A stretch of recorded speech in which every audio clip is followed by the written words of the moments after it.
Thanks, Jim. Moving on to one of the more contested races, this is the Amherst School District. There are 2 seats, but 4 candidates. The candidates are Katie Coakley, Michael Almeida, Obadiah Dart, and Terry Beam. And we'll keep a little tighter rein on the questions on this one. If you haven't written them down, feel free to come up and get a slip of paper. We have some questions here that we'll ask, and we'll work in your questions if they're significantly different than what we have.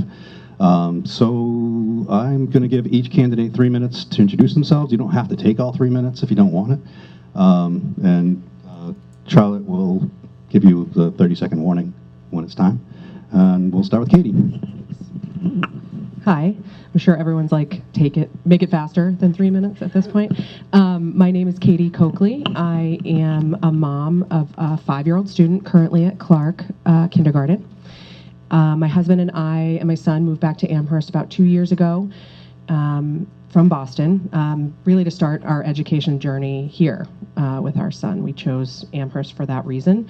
In addition, I'm also a Sauhegan High School grad, class of 2001. And my mom, Maggie Paul, was an educator at Sauhegan for over 15 years. So we have strong ties to the community. And I myself have fortunate enough to not only experience the education system here in Amherst, for myself through the lens of an educator, as well now today, seeing my son at Clark Elementary and seeing every day how strong and supportive teachers make such a difference in our children's lives.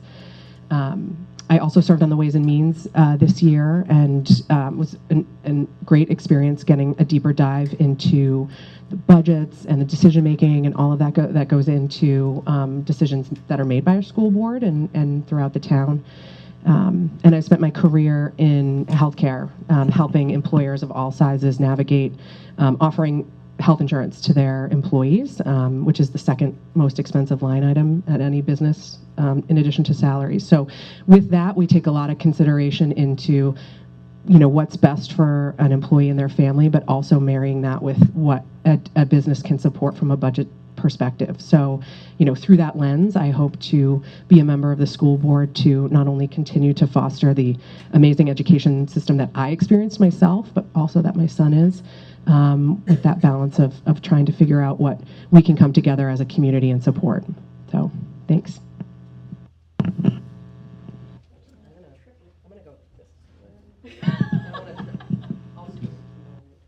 Okay. All right. We are choreographing up here as we go. Hi, my name is Terry Beam, and I'm just going to go ahead and read the statement from the other night so I don't ramble. So my name is Terry Beam, and I'm running for another term on the Amherst School Board. My family chose to leave Merrimack and make Amherst our home 16 years ago for the strong sense of community and great schools.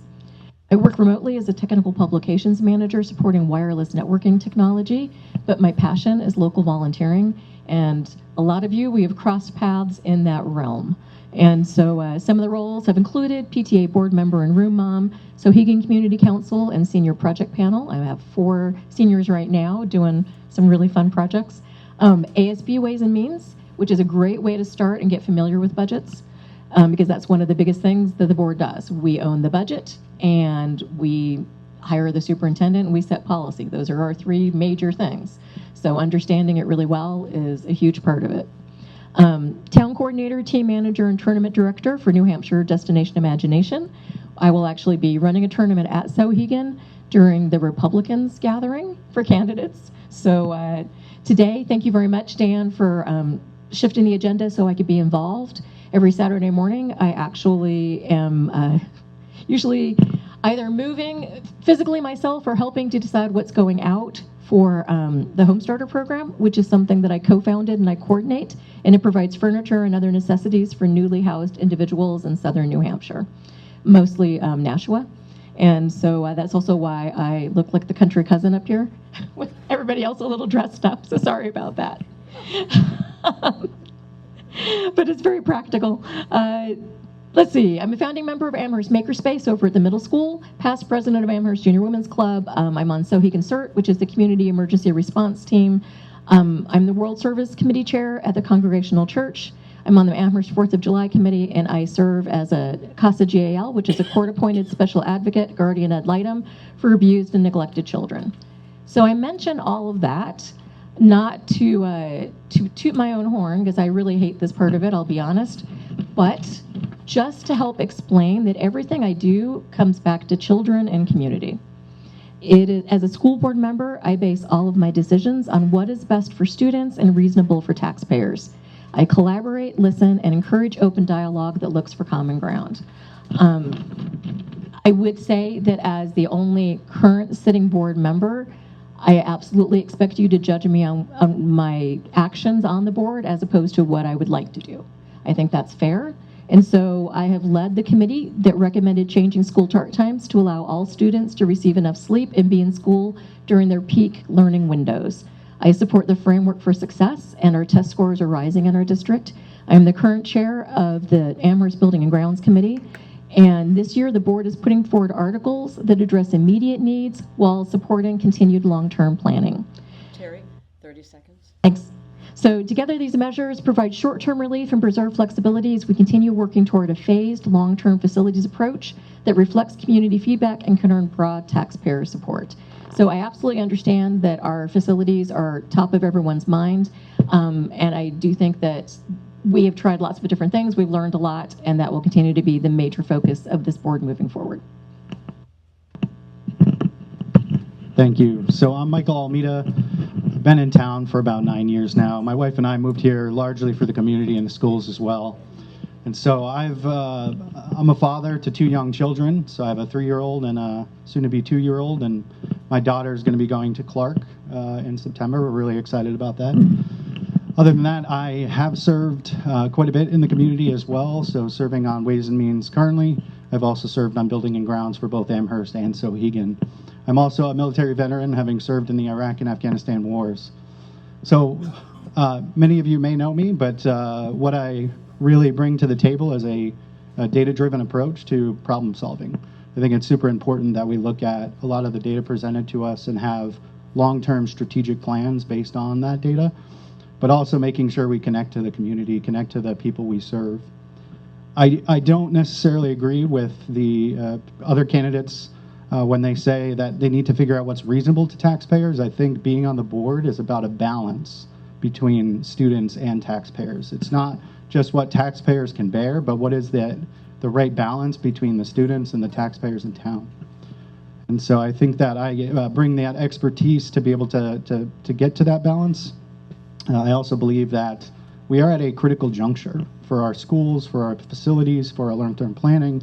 The cooperative model no longer exists. Well, the coalition, of essential schools no longer exists. So what are we going to do, right? What does that long-term planning look like? And I think it's super important that we as a board make those decisions now that are going to set us up for the next 50 years.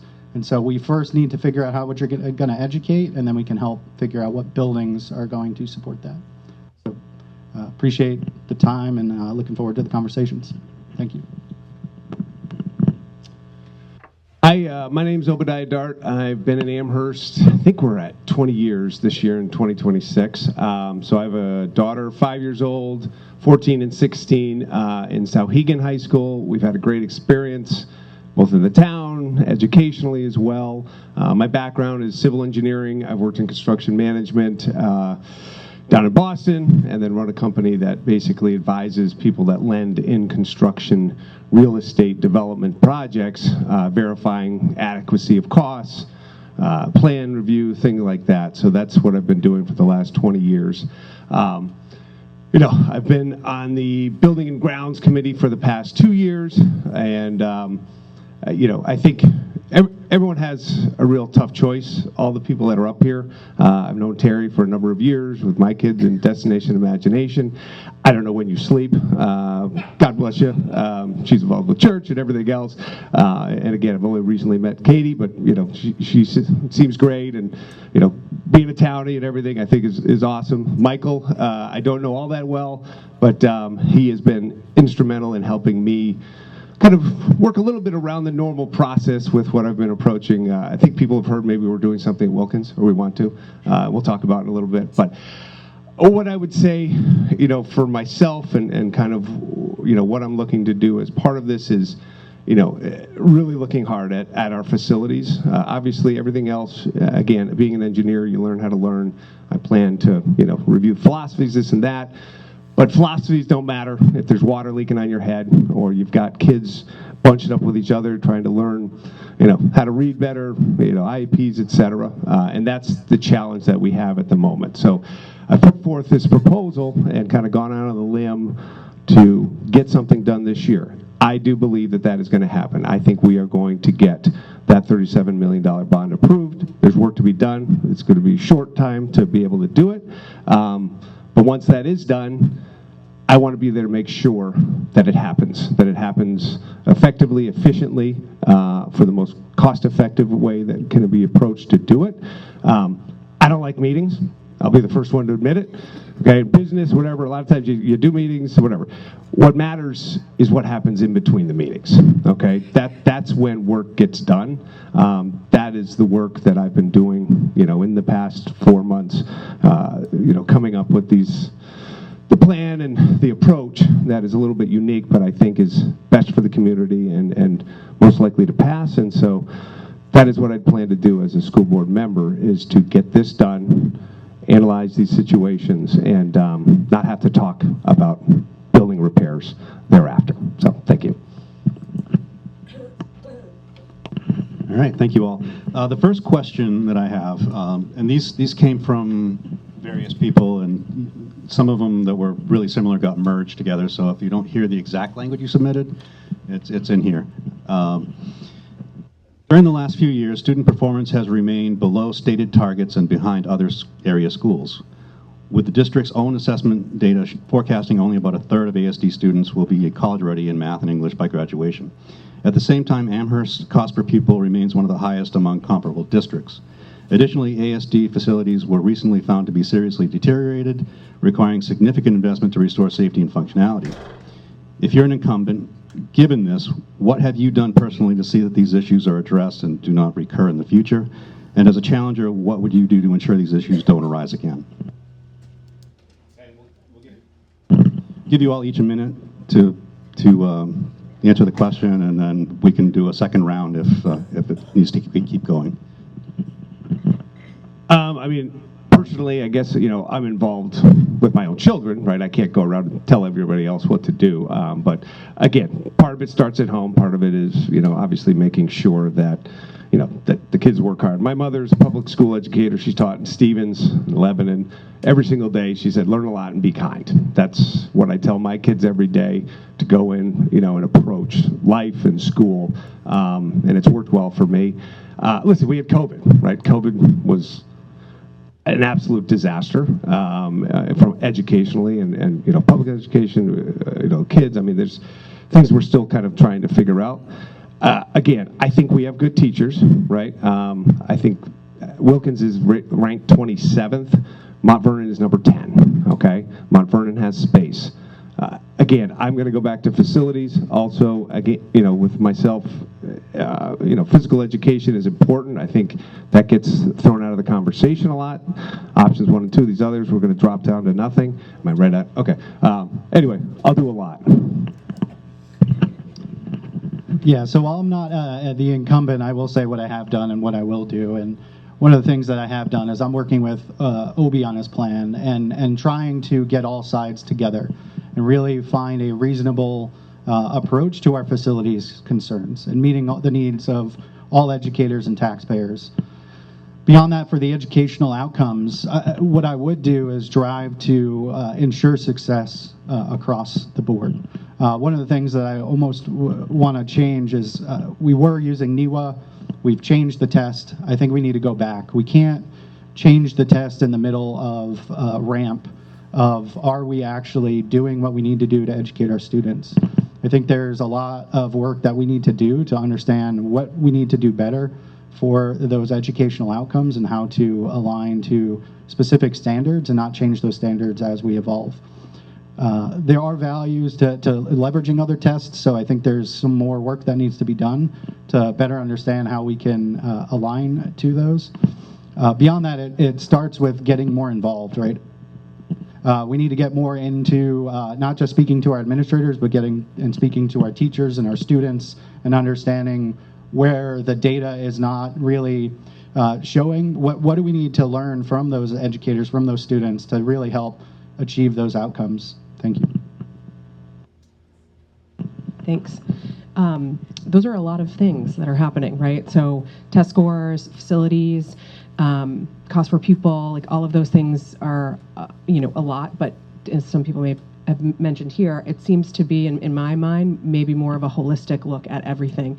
And within that is taking it to one of the tenets I feel like from the Sauhegan 6 that I always think about is just, it's the second one, I think, I can't remember the exact name of it, but collaboration and communication, and you touched on it a bit, Michael, is that, as a board, we're one of 5, hopefully, that we're serving as the liaison between the teachers and the students and the town, right? And our job is to sort of understand from them what's happening on the ground. So what does it look like from day to day with our students? How are they handling those tests, or testing days, facilities, all those things wrapped up together from people on the ground who are experiencing that.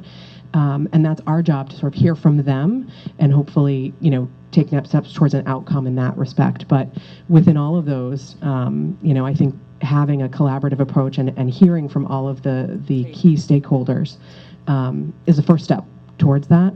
But having a longer term strategic approach, incorporating all of those as an end goal, should be our focus. All right. First up, thank you, Ms. Charlotte, for keeping us honest, keeping us on track. I would say a couple of things.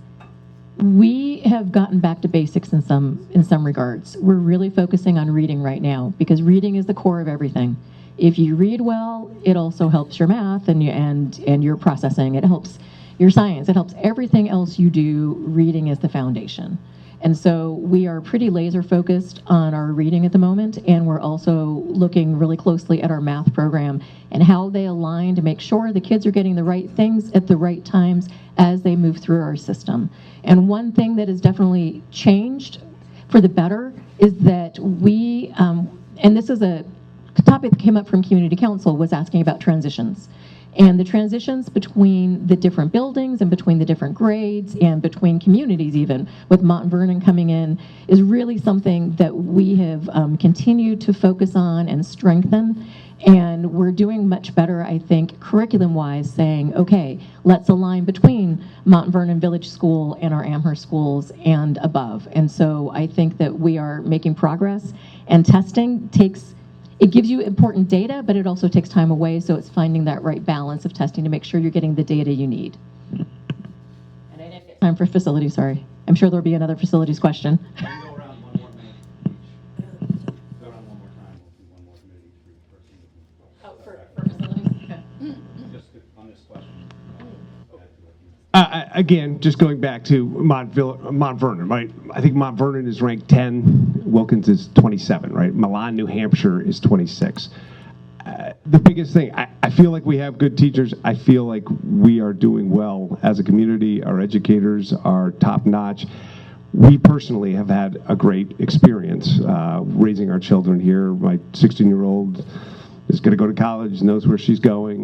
There's been great opportunities. I think, obviously, don't break it, or don't try to fix it if it isn't broke, is the primary thing that I'd be looking at. But again, where we are deficient, why we are not number 9, number 8, number 7, number 6, is because of our facilities. So I don't want to sound like a broken record, but that is my priority, is to take away the extracurricular issues and problems of our schools. If you go to Great Britain, Europe, the school districts don't own the buildings, right? They have developers that actually own them, and they hand them off so that people can just focus on teaching the children. So the goal of mine is to make sure that we don't have these continual problems.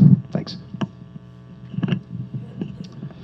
So I'll add something I talked a little bit about at Community Council, and that is the long-range planning that is on the warrant for Sauhegan. I think it's super important that Sauhegan helps us set a governance and a strategic direction, as they are the last stop on the bus. They define what the outcome is, which is a student ready for the world. And as a combination of boards that make up this SAU, we can then follow their lead to very clearly state this is the expected input into Sohegan. And I think having very clear understandings of what's expected at each of the schools, at each of the transitions, is going to help our students greatly. I think that will help us go a long way in that strategic and long-term planning. So, thank you.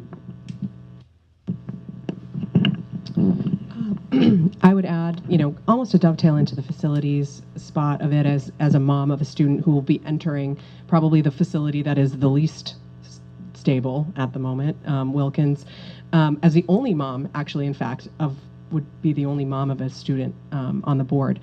I feel wholeheartedly that something needs to be done there. I know we're probably going to talk specifically about facilities, but I would agree that I think it does impact learning. And from what I understand about the facility, the size of the classrooms and those types of things, that there does need to be an approach. So I think we'll talk a little bit more about that, but I would also agree that that does dovetail into what we're experiencing in some of the classrooms and outcomes from some of the students. But All right, so what I failed to mention previously is that my older daughter went through the Merrimack school system, and she went on to get her degree in education and is a teacher, and is somebody who I bounce a lot of things off, and I learn a lot of educational foundations. It's really helpful to me. My younger daughter went entirely through the Amherst school system and graduated from Sohegan and is currently attending college in Canada. And then my grandsons are now, the first one is in preschool over at Clark. So I have absolutely been in every building I have experienced, and I will say that our staff does a great job despite the facilities. They are given a big challenge. Wilkins has been too small from the day it was built. It's been too small, and we have dealt with it lots of ways over the years. We do need a long-term plan. We have worked on it my entire time on the board. We keep trying. We've reduced our scope. We've come down, and I think that we've made great progress at AMS, doing it in phases, and we've made great progress at Clark, making sure that we're taking care of that, and now we're finally in the home stretch at Wilkins to get something that can be supported. Thank you. Moving on to more of a planning theme. It's a school board's responsibility to establish a clear educational vision and goals. SAU 39 began work on a strategic plan in 2013, yet nearly 13 years later, a fully developed plan has not been produced. Without clear educational or financial benchmarks, how does the school board evaluate performance and ensure resources are directed to the areas of greatest need? What would you do differently if elected or re-elected? Do I have to be the first one to answer all these questions? I thought we should switch these around a little bit. But yeah, next one we'll go around. Again, listen, I don't want to come up here and try to pretend that I know everything about educational philosophy and the history of what's been happening, what needs to happen, okay? What I can tell you is that whatever is brought to the table, and again, with philosophies, with the testing standards, each one of these will have, my unique approach to analysis and collaboration. I don't have an entrenched philosophy. I think in this town, kind of a microcosm of the country is people that are entrenched. They're entrenched on both sides. There have been people entrenched on both sides of the Wilkins issue and support or not supporting. I will look at the data. I will look at the information available, and I will make the best decision for this community, for the educators, for the kids that are going through it. And again, if helping, through that approach, to kind of go from the Wilkins approach to AMS, to tie those and feather those together, I will be willing to listen, and again, not coming from an entrenched view or philosophy on either side of the issue. Thanks. Yeah, so as I stated previously, I think there's a lot of good work already happening. The framework for progress and now framework for success needs to be modified. I think the aspirations and the goals are great. However, they're not every goal is measurable. Not every goal is time bound. How do we set clear KPIs that we're going to track? And those are some of the questions the board needs to ask and put in place. We really need to set the governance and strategic direction of the SAU. We need to not defer to the administration on strategic or governance level decisions, or where we hold them accountable to specific KPIs. We can't have the administration grade their own homework. So we need to make sure that as a board, we are making sure that we have key indicators that we can track and hold the administration and the teachers accountable to. And I think that goes a long way. Again, I think the framework for success are great aspirations. We should continue to follow those. However, there needs to be some key things behind it to track. Thank you. I would agree actually pretty closely with Obadiah in terms of how, I don't have a particular philosophy one way or another. I think I'm coming into, hopefully, this role with a fresh perspective and an eagerness to learn and meet and bring together the stakeholders that would be helping us make this decision for longer term success. So, there is already that framework in place, or that we've already sort of structured, but why haven't we met that end goal would be, our first conversation, taking the steps from there to bring everybody together to figure out what that actually means. Obviously, if we have something in place and we haven't hit that mark, or what people seem as successful, why is that the case? And where can we adjust and move forward from there? So, with all of that in consideration, it's, again, a big ask in terms of all of these moving parts that fit into this longer term plan. But, first step would be sort of evaluation and then collaboration moving forward from there. All right, so framework for success is a really great way to make sure everybody's on the same page and moving in the same direction. Is it everything? Does it have SMART goals and is it operational? No, it's not. And so it is the basis when you're making a decision. You say, does it align with these major goals? And I think it's done a very good job of doing that. What we are working on now, and the work has been ongoing over the last year, is to have a longer term, more strategic, and then that operational plan that feeds into that has actual SMART, measurable metrics and goals. And so it is in the works. It's not something that you do lightly. And even though they don't grade their own homework, they absolutely have to have a very major place at the table to help set those goals. You don't say, here's what you're going to do, and no thank you. Educational experts will tell you what the best practices are. It is a collaborative thing and a respectful thing that has to go both ways. And I think that we're moving along in the right direction. Is the work accomplished? No, but I do think that it's made great strides. You are all getting better.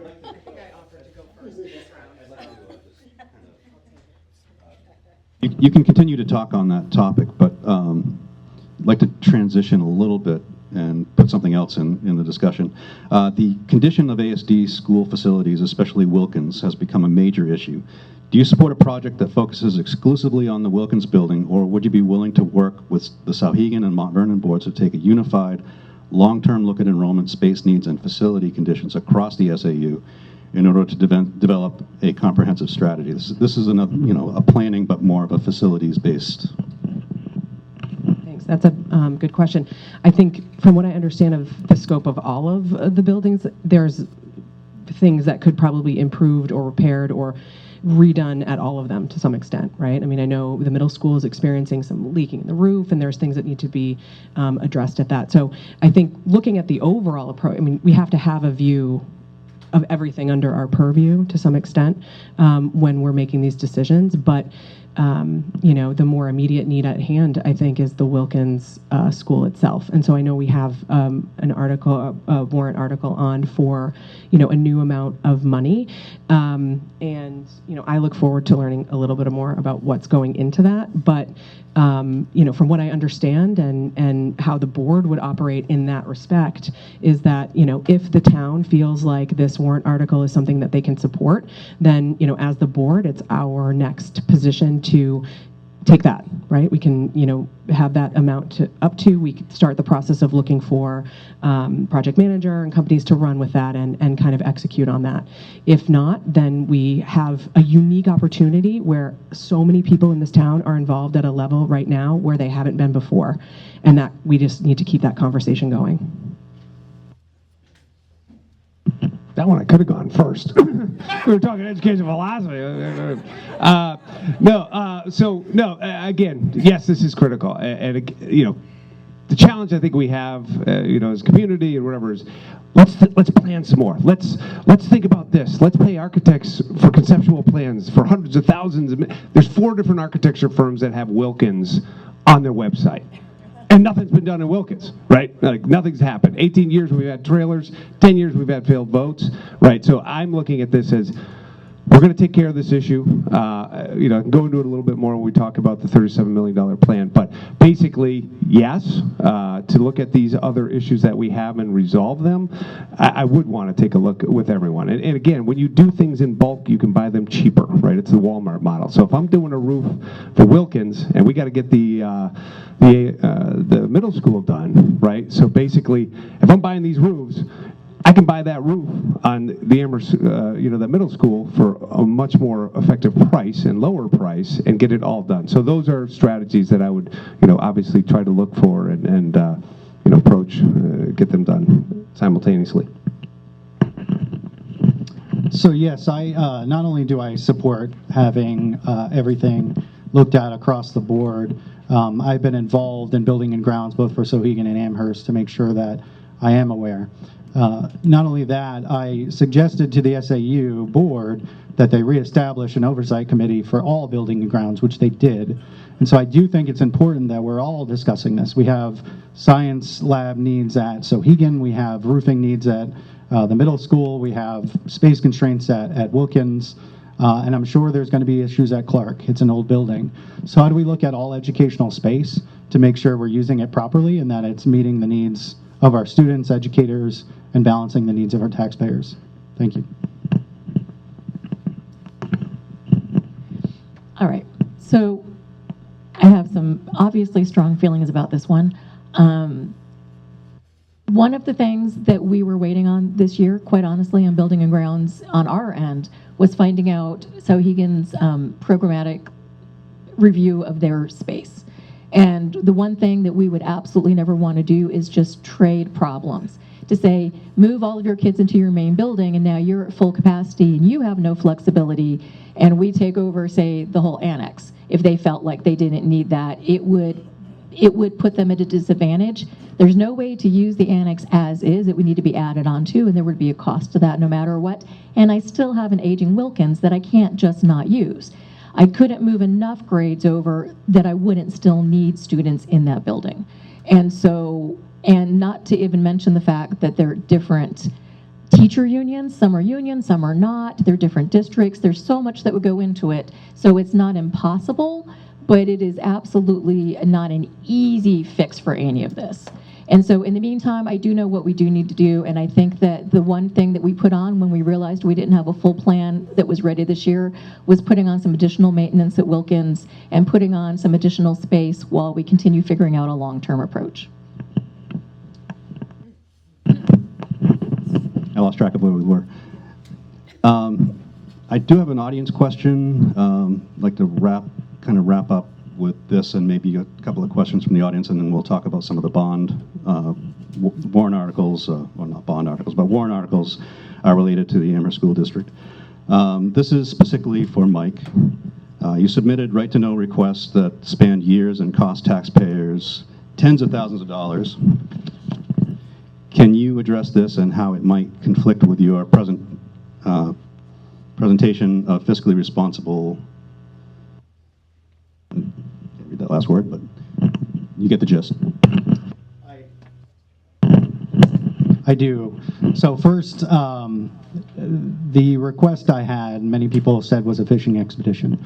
What I can say it's not, but because it's still under active investigation, I can't specifically state what exactly was found.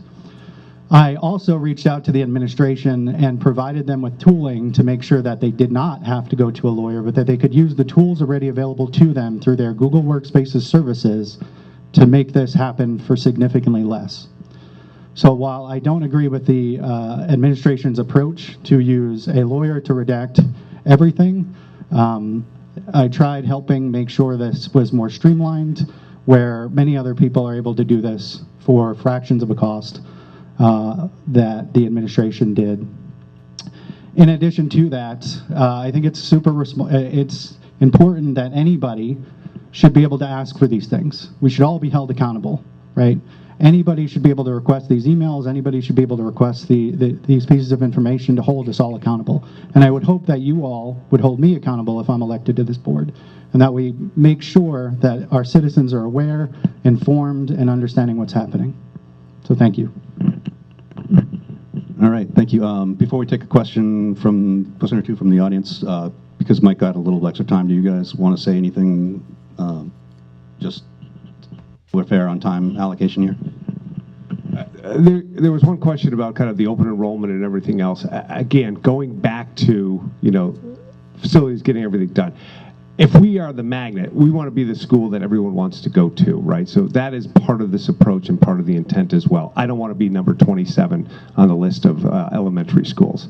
I believe that if we do what needs to be done with the facilities in short order, that we will go up above and beyond Mount Vernon, right? I don't want to have to bust my kid up there to have a good elementary school experience.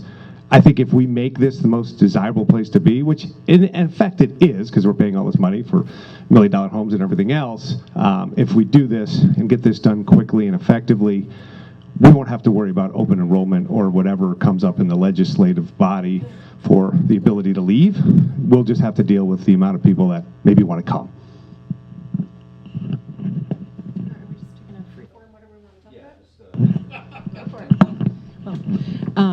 I would say also, to your point about making a desirable place to live for, maybe even aligning with open enrollment purposes, I already think it is from an educational perspective. I know all of these things that we're talking about require our attention as potential board member and in making those strides to improve our standing and all of that. But the reason I moved here with my son was for our educational opportunities, and it's the reason my parents moved here in 1999. And so again, as I hopefully for your consideration on the board, my goal is to hopefully continue and to foster that legacy that makes Amherst a desired place to live. All right, freeform. Right to know request, why not? We'll stick on that. We get a lot of them. Right to know request, and I have a lot of respect for them. I have had to vote multiple times on whether or not to assign a nominal value and charge people who are asking for records from us, and we have decided that we don't want to encumber it in any way. That even though there is almost always time and money on our side that needs to be spent, it's part of the process, and we don't ever want to shut down that field of being able to get everything that they feel like they need from the community to have records. And so I respect the process, and I think that it's there for a reason. I think that we are very transparent, and I do think that we act in a very professional way at our SAU. However, it's great to have this as a venue for citizens to always make sure that they feel that they can see whatever they need and want to see. So before I know the bonds are probably a big question for people, but are there any other questions specifically for the candidates? I'm going to take the first two hands that popped up, and the first one I saw was Mr. Killian. Thank you all for running. My concern, I have several concerns about the state of our education, K through 12. I think the deplorable conditions at Wilkins may mask much more fundamental educational issues in this community. Obi, I hear you say kids, you might not expect good educational outcomes if kids are working in suboptimal space, right? And I think there's truth to that. But I've been paying attention to this since 2013 and engaged with different people in different ways all that time. It is mind-boggling to me, spending a lot of time in strategic planning with all kinds of organizations, including colleges and universities. I have never seen an institution take 13 years to try and do a strategic plan. That is stunning in its outcome.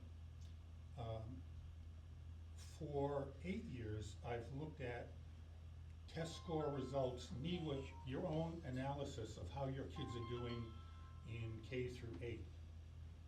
This is well before COVID.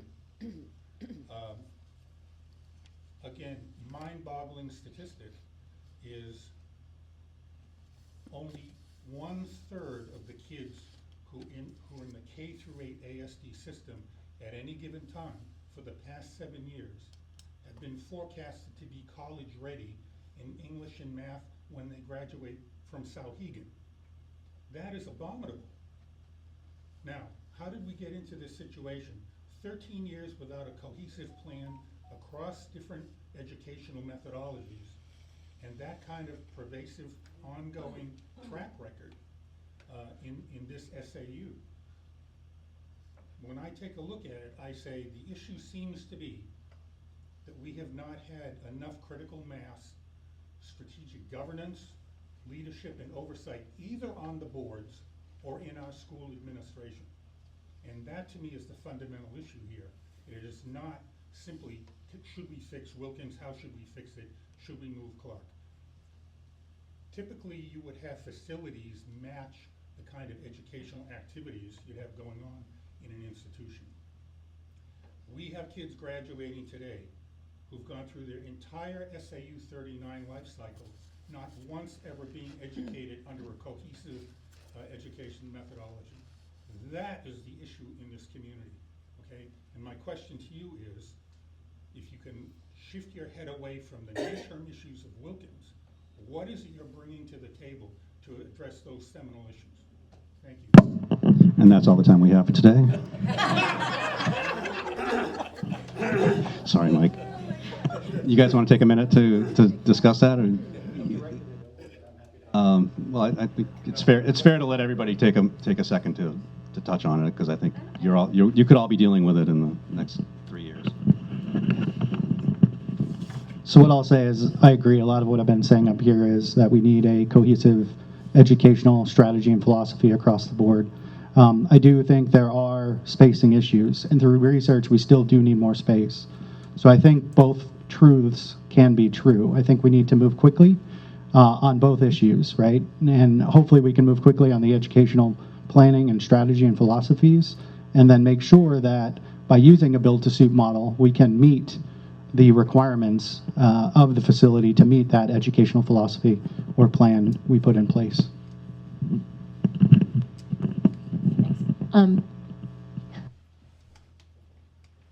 I absolutely agree that you've been very involved, and I thank you for your service and your time, because I have so much respect for everybody who puts their personal time and expertise in and tries to build a better community. So I actually thank you very much for that, Mike, because I know you've been very involved. I would say that we're moving in the right direction. We have had a lot of administration turnover in the last 10 years for lots of reasons. We've had people retiring, we've had unfortunate things come up, we've had just life, right? It's been a lot of, and when you have new leadership in a lot of places or you have new principals, it takes time for people to kind of really get up to speed and do those things. And so it has delayed some of that work.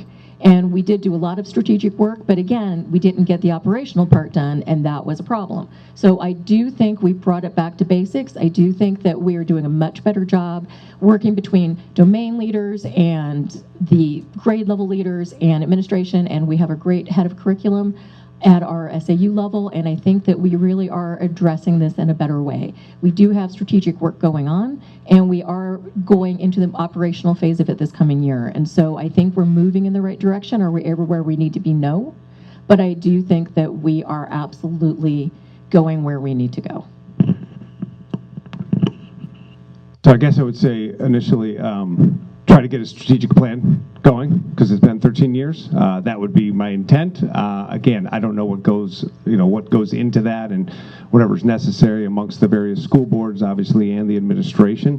What I will say with your numbers, right? 1/3, I think is what you said, are not ready for college math. 25% of the children at Wilkins, which I believe, don't quote me, I could be wrong, have some sort of IEP or some special needs instruction, okay? Again, I don't know the exact stats, but that's roughly what I put in.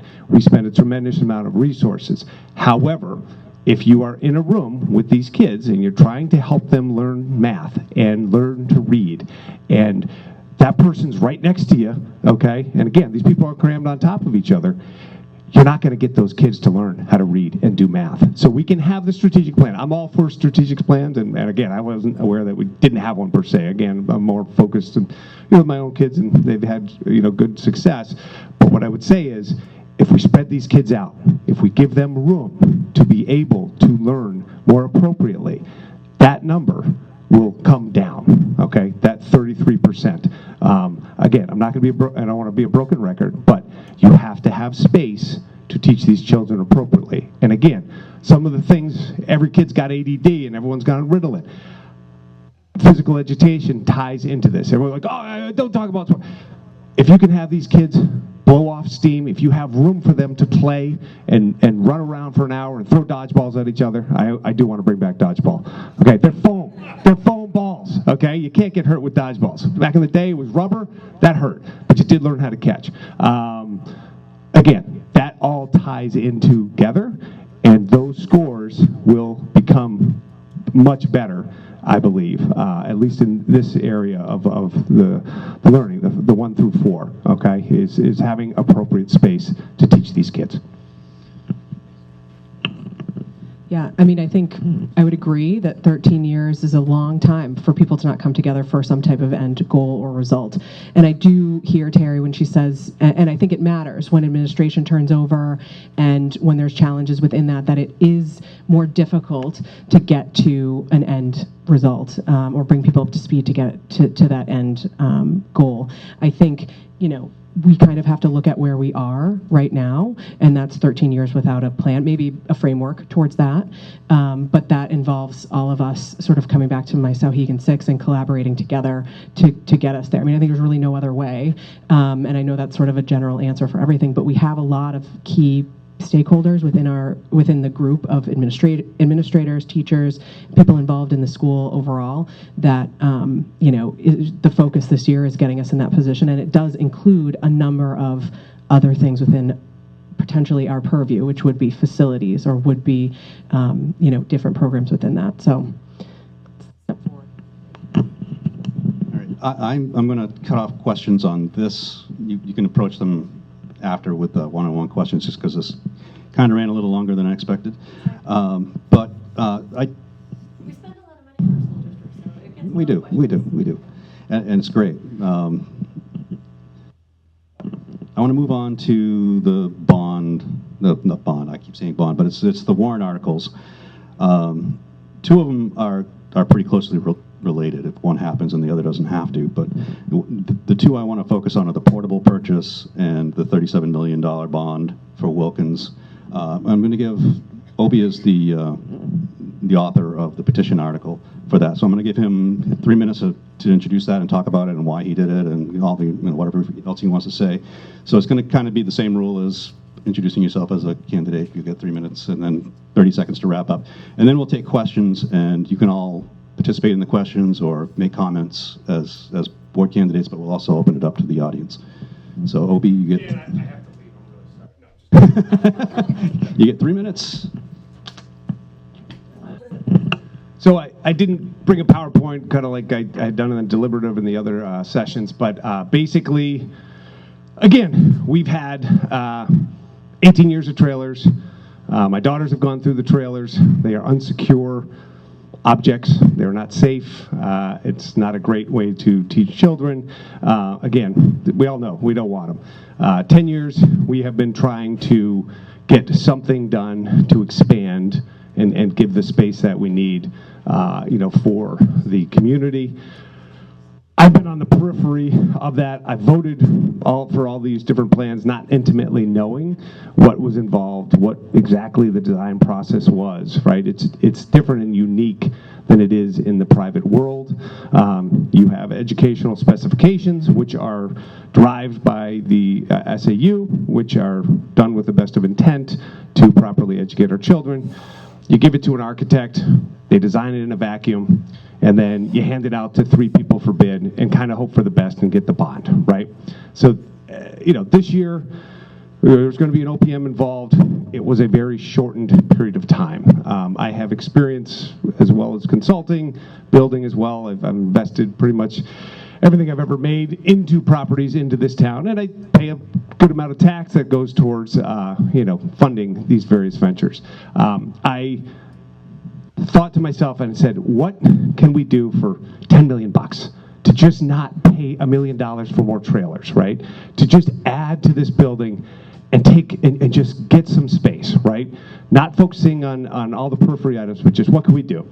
So I started with that, and then that kind of evolved. And again, it was a backup plan, right? It was a backup plan to the other two options. Hopefully it was just a waste of my time and I didn't have to worry about it. I got the designs, and then I really had to worry about it because I looked right at them and I said, oh man, this is bad. This is going to be another $40 million. I honestly didn't think it was going to be 49 for the renovate and expand. The build to suit, okay? You're ripping down the entire school, right? And then rebuilding the school in its place. And I said to the guy, I said, what are you going to do with the kids? Oh, yeah, we're going to build half of it here, then we're going to put them in trailers. And I'm like, you're going to put my kid in a trailer for 3 years. Like, this is absurd, right? Like, it's not a true build-a-suit. Build-a-suit is, I build a school in that field, and then basically you move the kids into it, right? So at that point, I had already kind of started working with a well-renowned general contractor out of Orange, New Hampshire, getting pricing, conceptually just for these plants to bounce back and forth. That design evolved in the background. And again, this was happening September, October, and then, for the presentation in December, I had basically a design build contract ready to go with that firm to, again, take care of the space. Didn't necessarily hit every educational specification at that point in time. Between then and the deliberative, modified that design, and again, part of the biggest difference is, we're not ripping down concrete walls in Wilkins to make smaller classrooms, right? We're taking the vacated spaces, plopping them into the addition in back, which is getting built while school's in session, then going in and partitioning within those vacated spaces, which is substantially cheaper to do, right? Because everyone's like, how did it get so low? This isn't some financial wizardry. This is math, this is logic, this is engineering to be able to do that. Can I keep going, or I don't know? Can you wrap it up? Kind of hard, but yeah. I don't know. But basically, through that process, right, I got to $19.3 million. That was with a 5-year projection from the property manager, okay, to say, hey, here's what I see, here's what we need. The warrant article items, that came out of that process. Those are my numbers, right? So I'm not totally out of my mind. That was what was vetted by the town to say, yes, this is a reasonable approach to take care of the emergency items at Wilkins. However, that wasn't taking care of the roofs, right? That wasn't necessarily taking care of the fire rating issues above these classrooms. This was, here, and you could see, if you look at the backup, every single line item is there, okay? I met with folks who, have been involved heavily in this school, in the community, and their biggest concern is, listen, if this isn't enough money, you got to go back to the taxpayers cap in hand. We are worried that the amount of effort and the amount of work that needs to go into the school is not going to be adequate, okay? So I've asked Roger Preston, give me the 15-year projection. That's more work, right? We're going to be in these spaces, tearing the ceilings apart, adding, sheetrock to make sure you get the fire rating. When you're up there, does it make sense to fix the sprinkler, the sprinkler lines, HVAC, things like that? So I'm in the process right now of actually kind of adapting. That drawing that I had for the 19.3 was the 3rd iteration after getting input from the community along the way, administration, et cetera. My 4th iteration is very close to being complete. I'm in the process of running it by the contractor as well to verify costs, as well as taking care of the existing building, okay, so that in the next 15 years, we're not going to have any more discussions about Wilkins and what needs to be done to spend money. So that's, in short order, kind of where we're at. Thanks for the summary. I'd like to open it up to questions. The one question I have to start with is, how did we get from 19 to 37? That's the only question? That's the easy one. No, just kidding. No. Listen, that is the big question, right? And I want to be able to give that answer, okay, with definitive math, right? Part of this is, it's very difficult to believe and understand that you can go from 54 million, okay, down to 19 or to 30,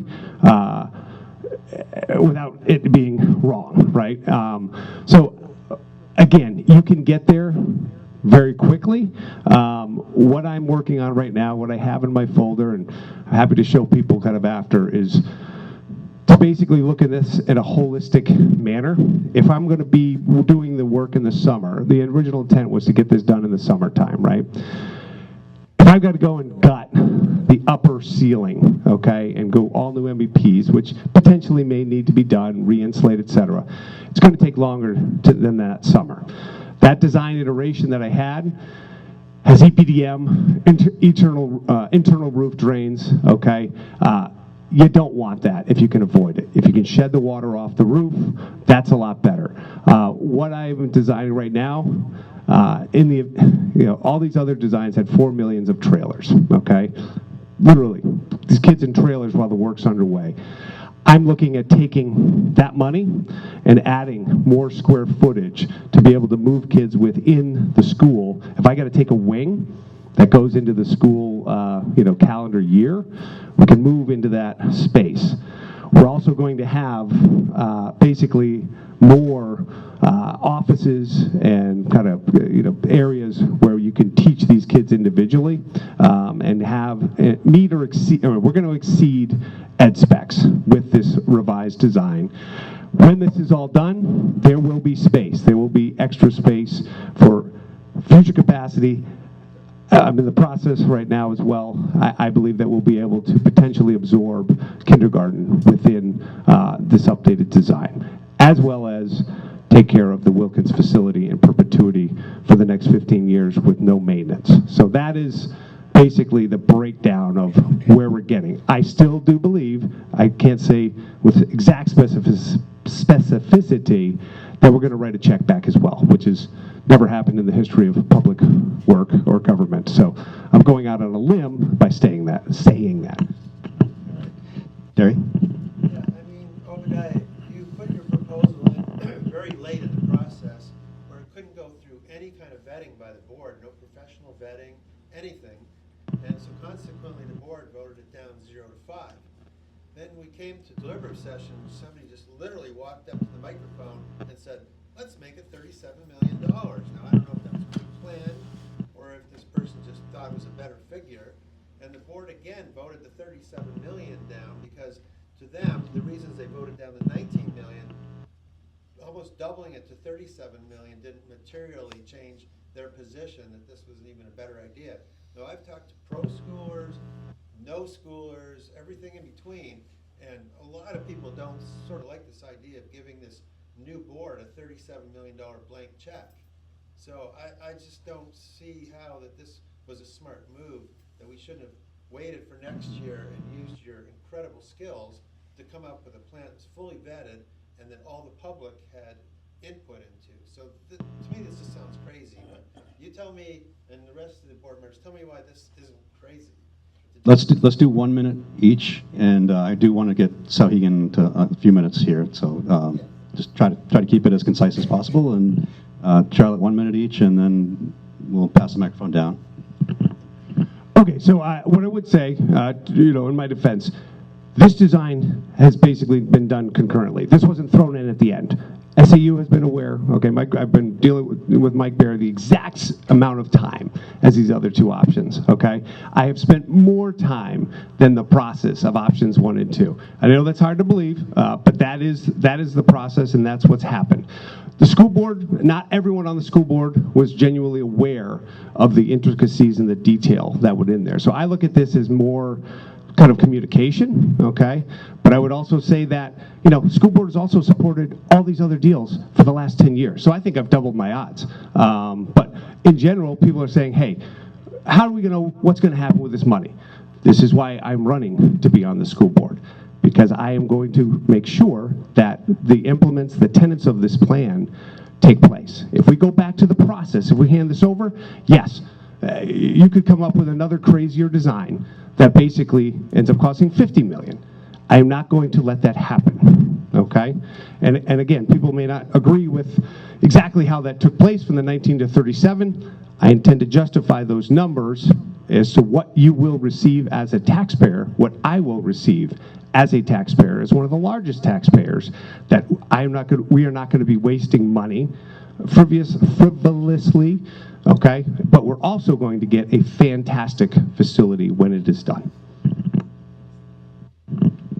Just a couple of things. So back to the question about the differential, and Obi can tell me one way or another, but I was at your initial proposal, and I think part of the differential, from what I understand, is that the 19 didn't meet New Hampshire ed specs and had, I think you had mentioned 60 to 80% of what the teachers needed or wanted at the time. So there were differentials in that. I have to imagine, and I'm looking forward to knowing more about what's going into the 37 million, is that those specs have been met or will be met, and the 100% or as close to possible as the teacher's wants and needs and necessity to teach are met. So that, I think, is part of the differential, is that the proposal itself was missing some pieces. But I also, like I said, look forward to hearing more about it, because I think, to your point, it sounds like you're finalizing another iteration of that.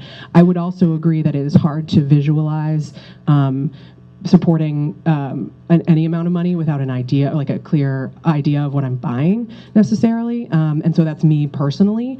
And that comes from someone who's sending their student to a school that is degrading next year. So, I mean, I want a solution as much as the next person, and I wish it was already in place, truthfully, but I'm just really excited to learn more about what this actually means and what I would be, paying for as an individual. So just to also clarify, in New Hampshire Ed Spec, it's actually the town. It's the spreadsheet educational specifications. That is what was kind of going into that process that comes out in the design. And what I would also say is options 1 and 2 are conceptual plans. I've had good conversations with the architect who actually might come on board under this design build agreement. She has told me straight out, nothing gets done until the bond is done. Those are all lines on a page. They don't even have dimensions. So I just want to make everyone aware, these options 1 and 2, you're vetted to basically a very small amount at this point in time. These are not for construction plans. You can't get a building permit with them. You don't even have dimensions. So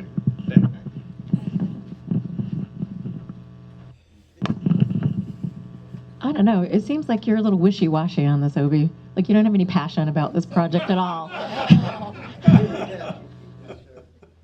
So I will take very slight credit for Obi, because he was on my Building and Grounds committee. And we absolutely said, hey, we need to get more creative. We need to look at where can we cut costs? How can we approach this differently? Because we're still at too high a cost for what we need to do.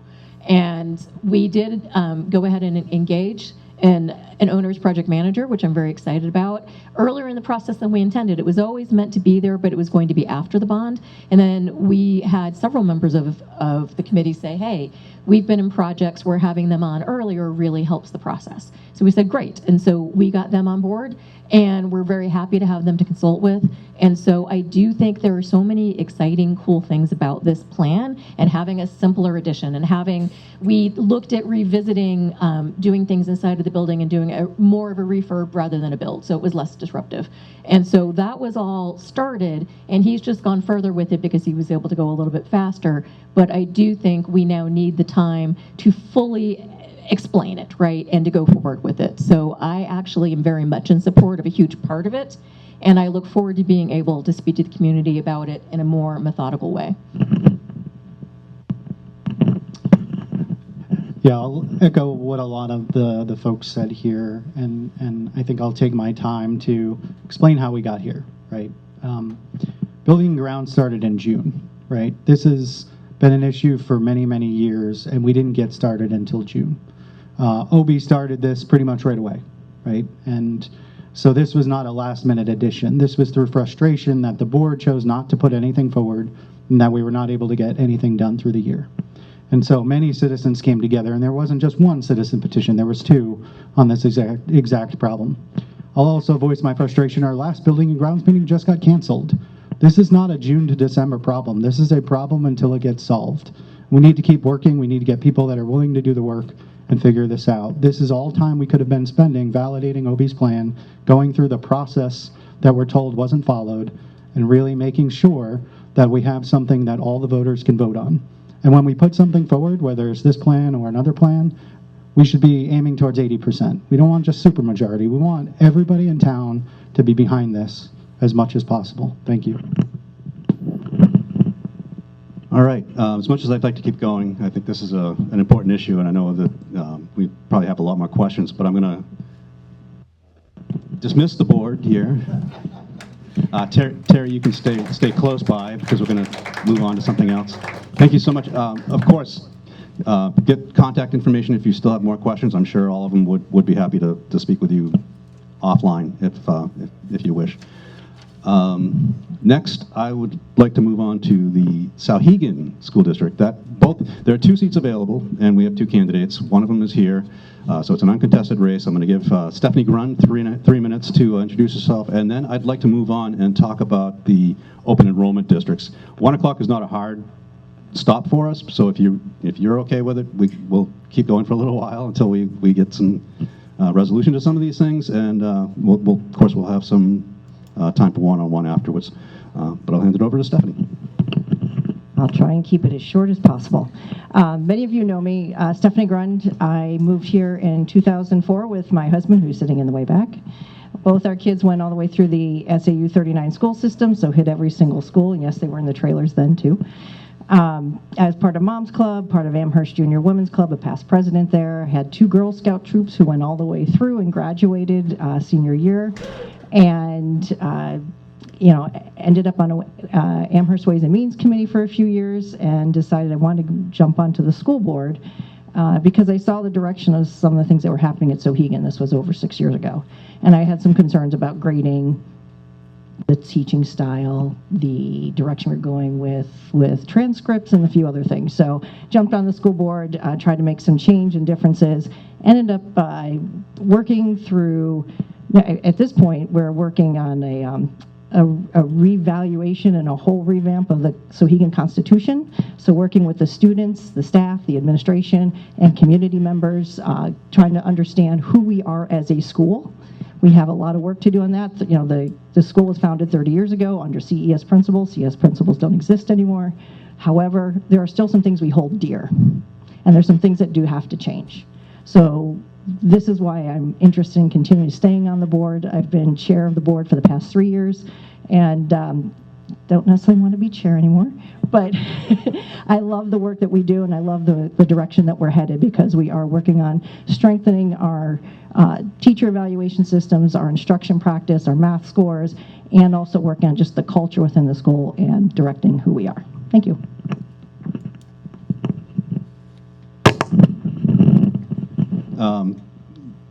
You're welcome to ask questions on anything at this point, but I'd like to bring Terry Beam back up and talk about the open enrollment articles that are on both ballots. They're there for similar reasons and they have similar structures. So I'm going to turn it over to Stephanie to explain that. Feel free to ask questions. We're going to go freestyle now, so anything goes. Just be nice.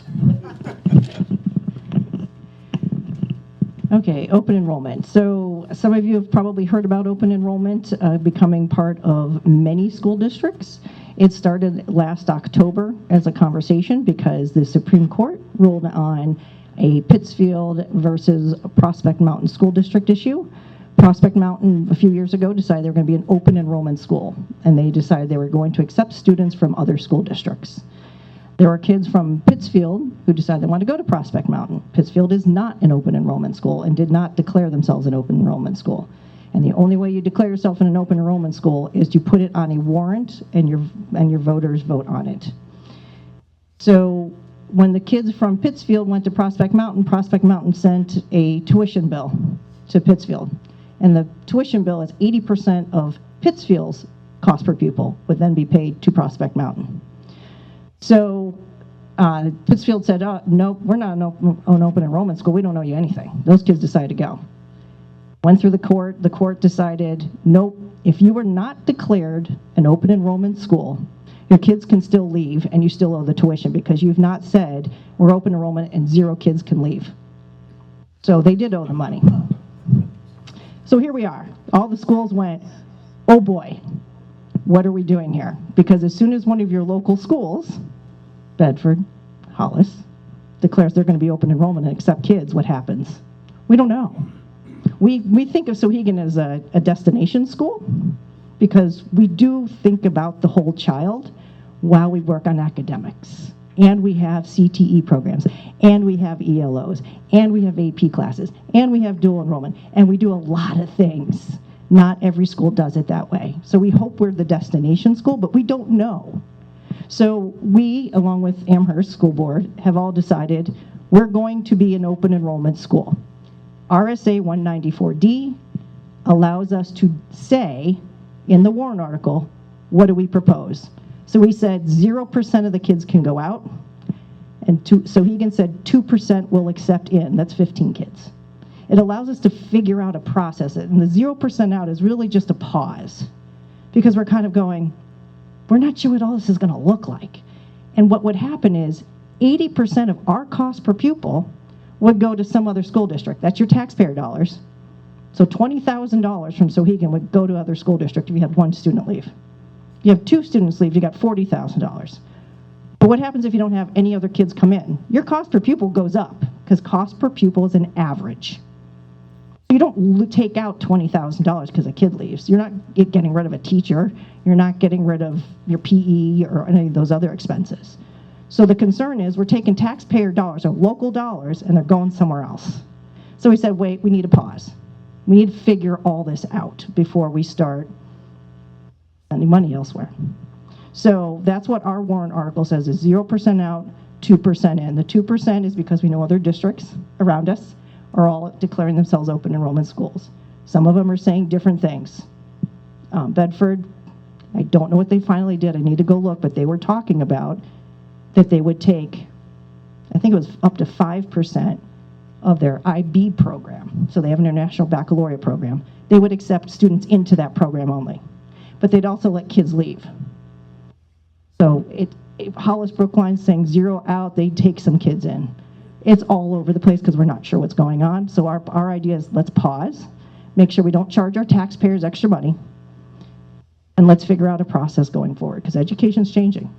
It is. That's reality. So we need to react, but we need to react properly. So that's what we're working on. And then we have a trailer article, and then I'll pass it over to Terry why they do what they're doing. So Sohegan added a trailer article that if open enrollment does not pass, shall we raise and appropriate $200,000 to go into a student tuition reserve account? This would allow us to pay under an open enrollment program if a student should leave. So if we are not declared an open enrollment school because people said no, we're asking that you vote for that article because then we have the money to send if students choose to leave and it won't hit our budget. And it also says on that warrant article that if open enrollment article does pass, then that trailer article is null and void because we shouldn't need it because it says 0% out. That's where we are, and hopefully that makes sense. Terry, you want to explain what Amherst chose to do? And then we can take questions. Yeah, we're close to the same where it's 0 out, but what did we finally land on? 1 in? I think you said 1 student. 1 student in, yeah, because we realized that we needed to, legally we didn't think we could say 0 in. And so we collectively chose to have 1 in. But same thing, it's just saying there's a lot of churn going on right now at the state level. There's a whole lot going on with this. We want to understand it better, and so a lot of the superintendents discussed across the state, and this is really where most of them are landing, is saying we want to do local pauses until it kind of shakes out one way or the other, and then we'll be able to have a better way forward. So we believe in choice, absolutely. At least I can say that I personally do. But there are already methods to be able to have, I mean, I have sat through, as a CASA, I've sat through many bid meetings where you say, what is the best place for a student to be? And so there are lots of reasons that they could be in another district, say that they are in foster care because they had to move, or they have had bullying in their school and they need to go. So there are already ways to have other options to be able to change districts. This is just saying you can't just wake up and go, well, I want to go there and take my money with me right now. Yeah, so Terry brought up a very good point. So where we say 0% out, That doesn't mean you can't leave the district for any other reason. It's just 0% under open enrollment. So you could still leave and go to a charter school. Because right now, if you go to a charter school, it doesn't cost us as taxpayers anything. But under this open enrollment, we'd be paying the charter school.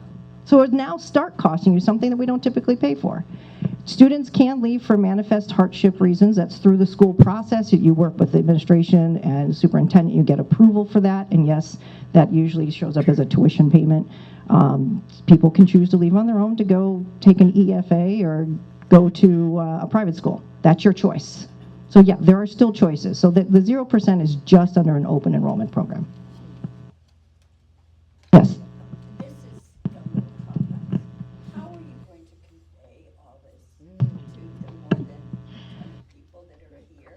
And so that it seems to me like this is an essential yes vote. Yeah. But I wouldn't have thought so.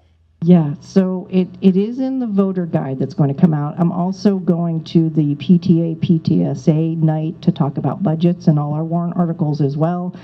Mont Vernon has an information night that they're hosting. We're looking at scheduling one as well at a location. We used to use the library. Now we have to figure out how to work with the schools because there's so many activities at the school, but we need to have an information night, invite more people, maybe 2 of them before the voting day, and we're running into the winter break. So we're doing the best we can, trying to reach out to different groups, and we're going to go to the Amherst Republican. Their candidate, and hopefully we get a chance to speak to them about that. So it's just talking to as many groups as possible and spreading the word. And again, it is in the voter's guide, but it's complicated. Yeah, it's on the SAU site as well. I saw there was one question in the back first. In terms of the voter guide, I know typically on each warrant article it will say this will cost X amount of dollars. Can you say a yes vote will mean like 0 added to your tax, a no? Because I think there are people that'll go in and say, no, we do not want open enrollment without knowing this All of this. backstory.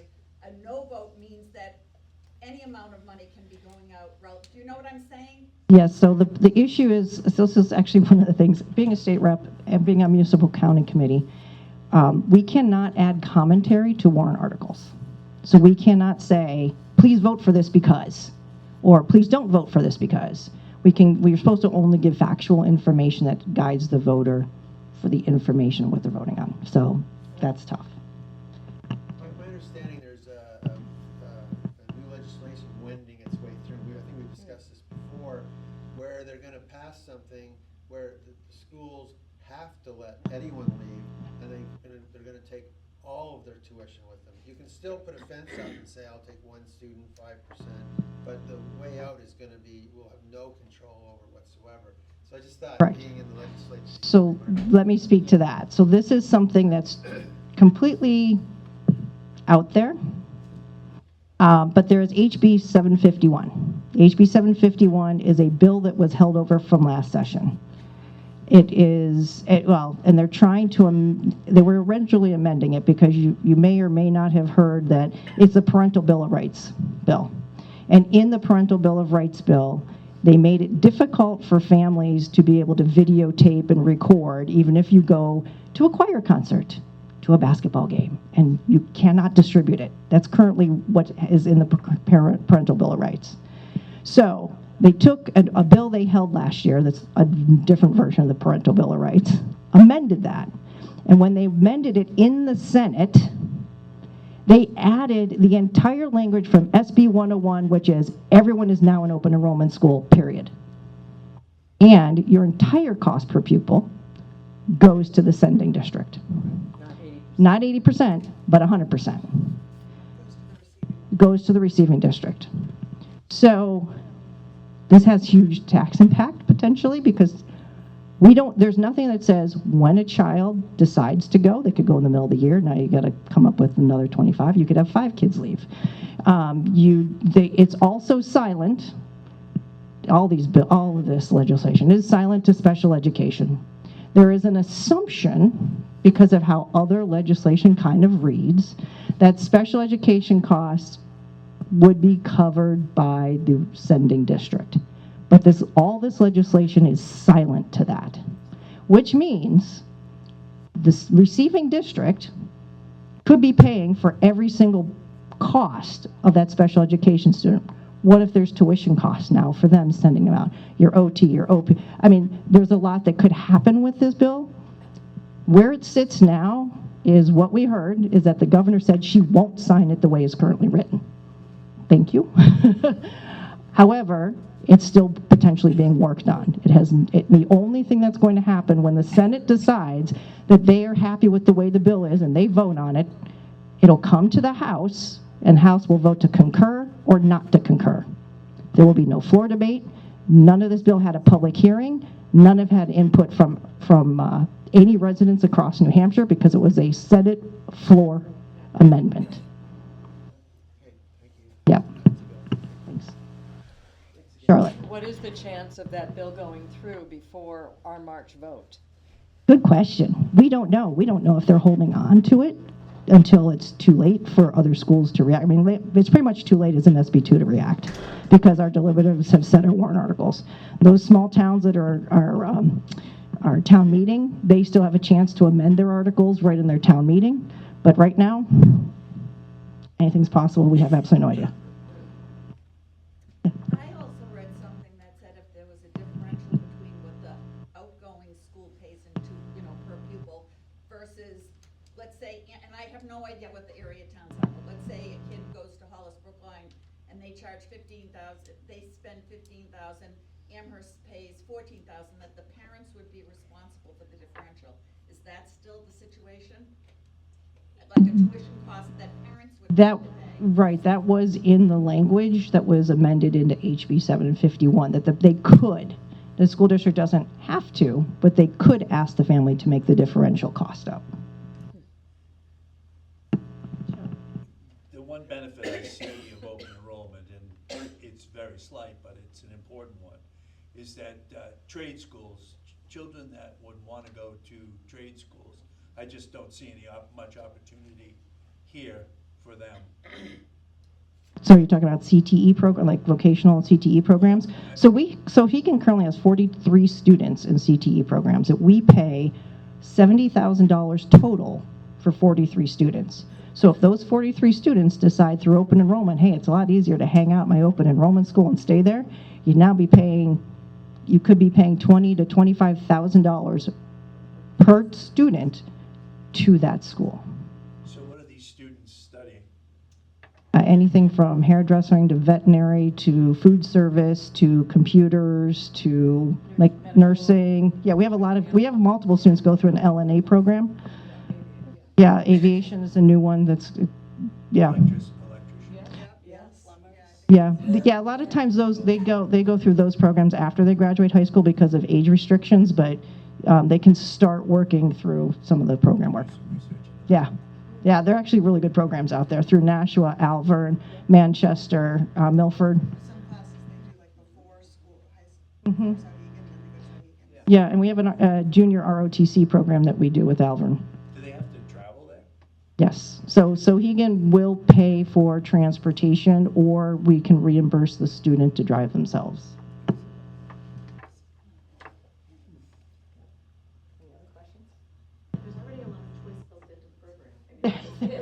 We do. We provide a lot because there's what we call ELOs. They're external learning opportunities, and students can go. If they want to learn technical theater programs, we'll get them involved with a program down in Boston, or even they'll go to the Boys and Girls Club, or if they want to learn about aviation, we'll make sure they get. There are so many pathways. It's absolutely amazing now. Education is not your static sit down in a classroom at all anymore. Well, it's nice to see that change. Anything else? Unless there are more questions. We have another related group coming in after, so we're not rushing to get out. So if you want to stay and talk and answer questions, if you're a candidate, or just take more questions up here if you want. Mike? Along with all the school board members here, one of the things that I know you and I and others would like to see is a more holistic, laid out plan for facilities. We've been focused on Wilkins. Clark is sitting off to the side. And I'm wondering if we had any information where we ought to be thinking, the taxpayers ought to know what the intention is around Clark down the road, along just with Wilkins, so that we know if we may support or not support the $37 million, but it would be helpful to know, is there another $37 million coming down the pike in 2 years for Clark, or can Clark be wrapped into this and have some idea? Yeah, I can expand on that a little bit too.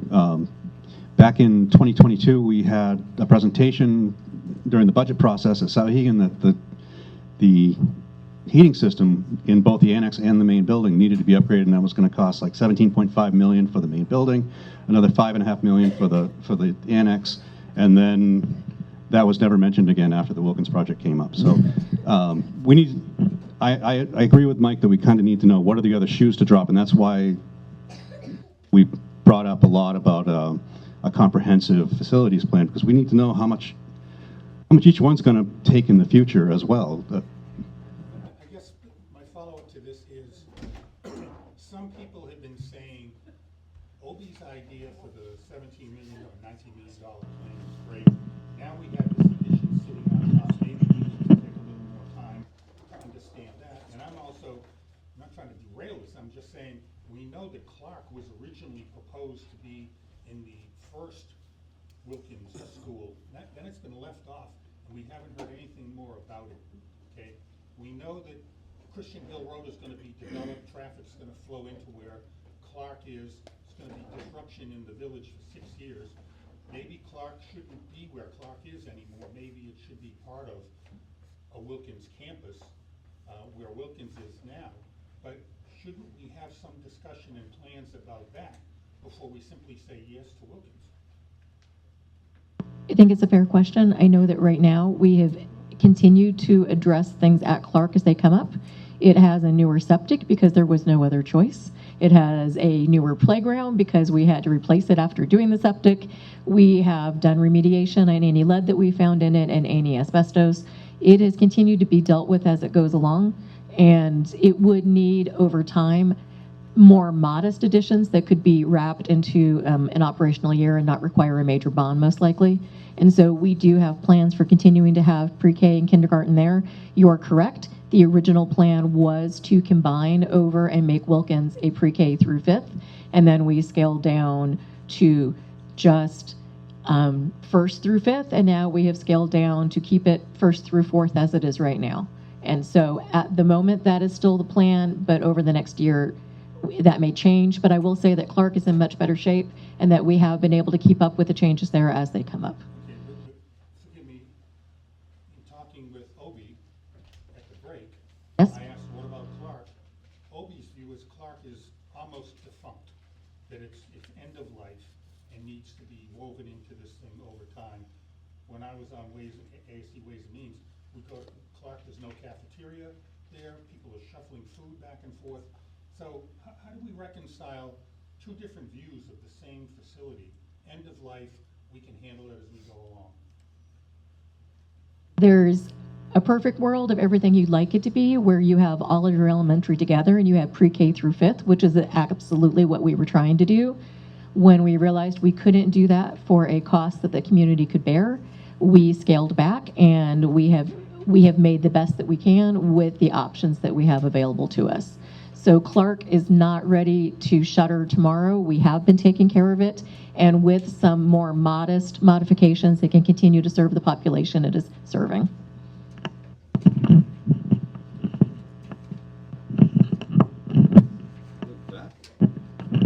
With that, we'll call an end to the formal part of our program, and please grab some of this food so we don't have to take it home with us and eat it all.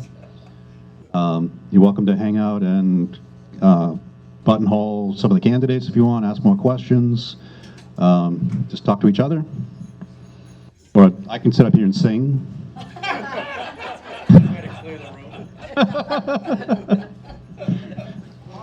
Thank you for taking part of your Valentine's Day with us, and I hope you have a great holiday.